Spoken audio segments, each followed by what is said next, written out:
isa na namang kagulat-gulat na araw sa inyong lahat. Dieng. Down on. So what the 18-year-old can do here. That's what he can do.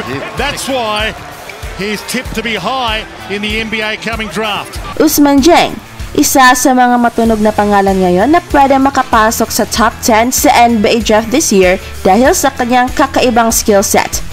A combination of height and skills na pwedeng maglaro ng point guard is so enticing para sa mga NBA teams.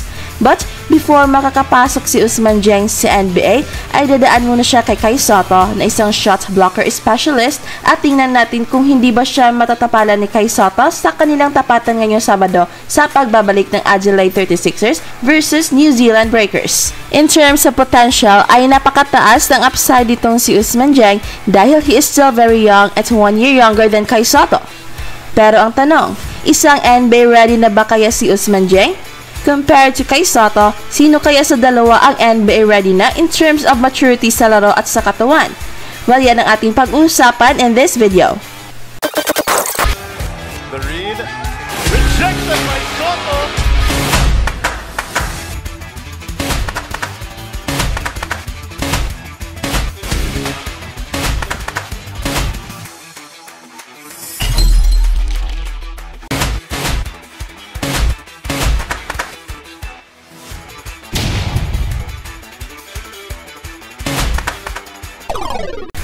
Finally, ay makikita na natin si Ousmane Dieng na maglalaro against Sotto. And it is expected na magpapakitang gilas ang dalawang players dahil for sure, meron namang mga NBA scouts na present during their game. And Ousmane Dieng, being a highly talented young NBA prospect, will be playing against Sotto na merong gustong patunayan na siya ang karapat-dapat sa pwesto ngayon ni Ousmane Dieng sa mga NBA mock draft. While Sotto plays forward and center, si Ousmane Dieng naman ay pwede magdala ng bola and is groomed to play point guard pagdating niya sa NBA. So, there is a very slim chance na magkatapatan ang dalawa. Pero for sure, merong mga pagkakataon, especially after a ball screen, na si Sotto at si Ousmane Dieng ang magtatapatan at yan ang ating hinihintay if Sotto can defend Ousmane Dieng galing sa labas and at the same time, kaya rin ba ni Ousmane Dieng si Sotto pagdating sa inside game? Well, yan ang ating abangan sa kanilang game. Pero based sa kanilang mga nakaraang laro, ay merong malaking possibility na hindi uubra si Ousmane Dieng sa depensa ni Sotto sa labas man or sa loob ng shaded line. Dahil tested na ang depensa ni Sotto, and if the likes of Vicla and Joel Aquil did have a hard time scoring against Sotto, ay walang rason na hindi pahihirapan ni Sotto si Ousmane Dieng sa depensa. At sa opensa naman ay for sure kakainin ng buhay ni Sotto si Ousmane Dieng dahil this will be the first time sa NBL career ni Sotto na meron siyang advantages in terms of power dahil napakalaki ni Sotto. And for sure, Ousmane Dieng will think twice attacking the heart of the defense dahil nakaabang na sa kanya si Sotto na kahit ang mga magagaling na players ay tinapalahat ni Sotto. Pero isa ring babantayan natin ay kung papaano mag-bounce back si Sotto galing sa isang scoreless game. And it remains to be seen kung ano ang epekto ng kanyang injury. Although we are confident na isang minor injury lang ito dahil hindi naman siya binigyan ng medical treatment during the game. Konting massage lang siguro at konting pahinga ay for sure ready to go na itong si Sotto dahil makakatapat pa niya ang prospected top 10 pick sa NBA draft. On the flip side ay napakaganda ng mga numbers ni Ousmane Dieng na last 2 games na kung saan sunod-sunod ang kanyang 17 points output in 33 minutes of play. Ang taas ng playing time ni Ousmane Dieng, isang source of envy para sa mga Pinoy dahil sa Adelaide 36ers ay napaka-limited lang ang playing time ni Sotto. Pero gaano nga ba kagaling itong si Ousmane Dieng? The combination of height and skills ay evidence sa kanyang mga laro sa NBL Australia. Although nakikita natin na ayaw niyang makipagsabayan sa physicality and we seldom see him attack the defense. He is good in mid-range jumpers pero sa 3-point territory ay mukhang isang very poor shooter itong si Ousmane Dieng. Compared to Sotto ay napakaliit ang playing time ni Sotto but still nakuha pa rin ni Sotto ang mga impressive numbers katulad nung umiscore siya ng 12 points in 3 consecutive game days. Ang kanyang career high 3 blocks and 9 rebounds. Ito ang mga nagawa ni Sotto sa NBL Australia na kung saan every game day ay kasama na talaga siya sa pinaghahandaan ng mga teams na makakalaban nila. In all honesty, napakalayo pa ni Ousmane Dieng para magiging NBA ready player. compared to kay Sotto ay napakalaki na ng improvement si kay Sotto based sa kanyang performances sa NBL. Ang nakakabilib talaga ni kay Sotto is his transition from a very good scorer to a tower of power pagdating sa depensa and rebounding. Slowly but surely, he is developing to a defensive specialist, someone like Rudy Gobert. Yan pa lang ay kinatatakutan na si kay Sotto dahil sa kanyang depensa at yan ang dahilan kung bakit kahit na walang puntos si kay Sotto ay hindi pa rin tayo nag-alala dahil binuslat ni kay Sotto ang kanyang energy sa depensa, being an anchor of defense for the Adelaide 36ers. Sayang lang ang last game ni kay Sotto dahil ito na sana ang kanyang breakout game kaya lang nagtamo siya ng injury. And kay Sotto will surely bounce back sa kanilang next game dahil ang New Zealand Breakers ang kulilat sa standings at kulang na kulang ang kanilang lineup.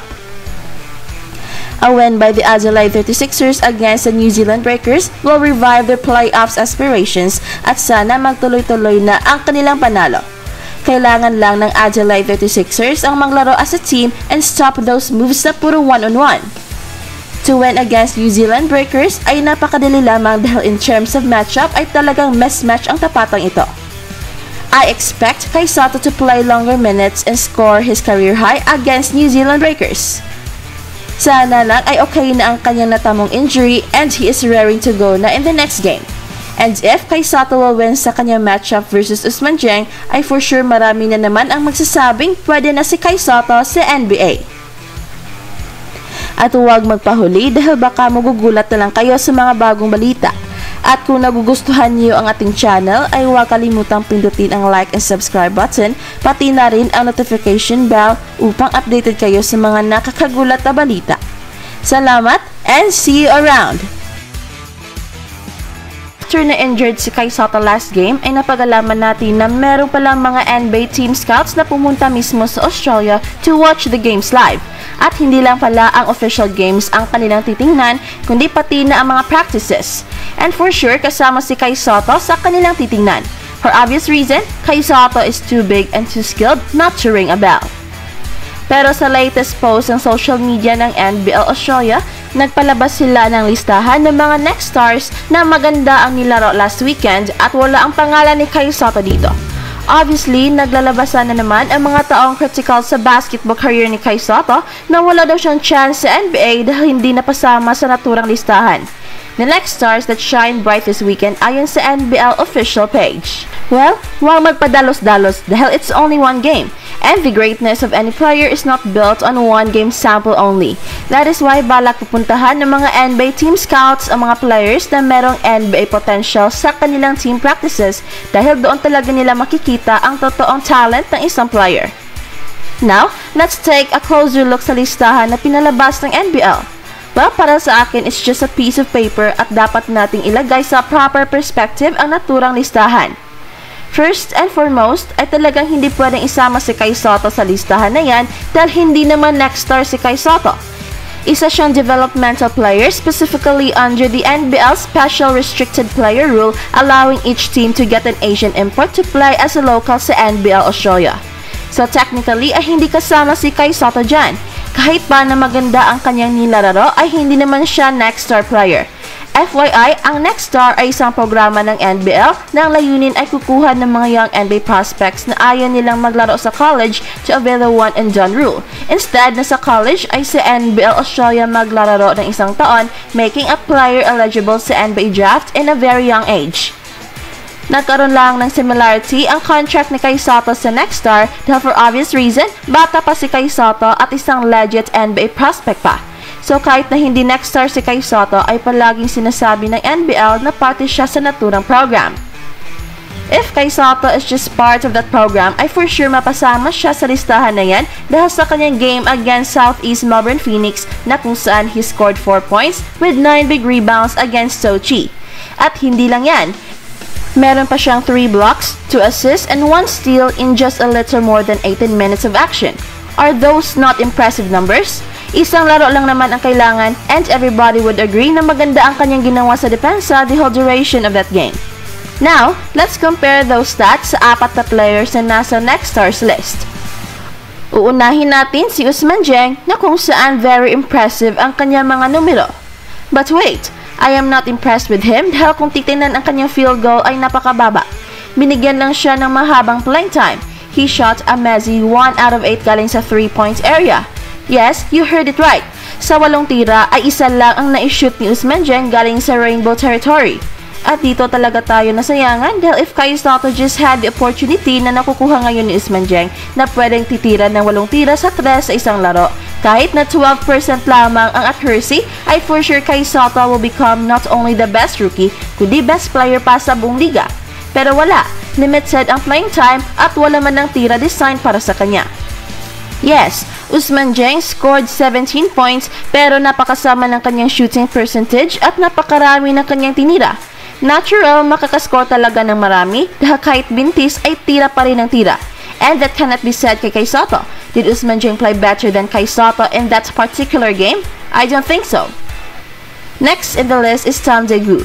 In 24 minutes of action, he only scored 11 points at meron lamang 3 rebounds and nothing else to show. When Kai Sotto scored 12 points in 3 consecutive games, ay hindi naman sinabi ng NBL na isang shining star si Kai Sotto. In fact, the game of Kai Sotto against Southeast Melbourne Phoenix ay standout laban sa mga ibang next stars performances. At kung titingnan natin ang averages ni Tom Degu ay talagang hindi maganda, only averaging 2 points per game. Yes, 2 points per game lang at nagiging shining star na. Then up in the list is Ariel Hoporti. Ito talaga ang maganda ang nilalaro at napaka-consistent pa. Although I am not impressed sa kanyang mga numero dahil isa siyang 7-footer pero 4 rebounds lang siya against Brisbane Bullets. Pero ang nakakabilib ang kanyang 14 points in 16 minutes playing time but yet wala naman siyang assist at walang block shots. Compare that sa mga numero ni Kai Sotto versus Southeast Melbourne Phoenix ay hindi naman malayo dahil kahit 4 points lamang si Kai Sotto ay meron naman itong 9 rebounds, meron 3 blocks and 2 assists at isang steal in an all-around performance. So kung sasabihin ng NBL na maganda ang laro ni Ariel Hoporti, ay siguro it is just fair also to say na maganda rin ang nilalaro ni Kai Sotto. The last but not the least ay si Justinian Jessup na isang NBA draftee na but he opted to play another year sa NBL Australia. So kahit nakasama siya sa Next Star program ay hindi naman siya considered rookie and he is too old to be part of that list. He is already 23 years old so that means 4 na taon ang agwat nila kay Kai Sotto. And one just can imagine kung gaano nakagaling si Kai Sotto when he will be 23 years old. So, there is no comparison there. In other words, hindi tayo nababahala sa list na yan na wala ang pangalan ni Kai Sotto dahil isang laro lang yan at hindi nakukuha sa isang game sample ang pagiging NBA player.